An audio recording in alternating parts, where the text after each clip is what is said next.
हे mummy माउसी कहले एते सारा बैगण फ्रिज रे काई पड़ी आदर कोन बनौनु आसीला तो गुड़ाए काली करथली पुणी आउरी भी अच्छी भजा करदबा हो भजा कर जे किंतु अलगा प्रकार टिके कर चलो बनै दबा समस्त मिसी खाइबा हम दबा रसुण सुखिला लंका छोट खंडे अदा कटा पियाज खंडे टमाट अल्प टिके पानी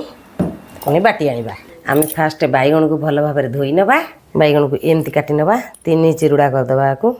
एमती आम काटी नेले आम बाटी नहींचे मसला गोटे जगह को देदेबा आम पकईबा लुण पकई नबा टिके हलदी एमती सब गोलई नबा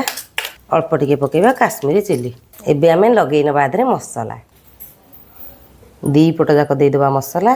गोटे प्यान रे आम पकई नबा सोरिष तेल एबे आम बैगण को प्यान रे देदेबा आपको किसी समय घोड़े नबा एमती सब उल्टे नबा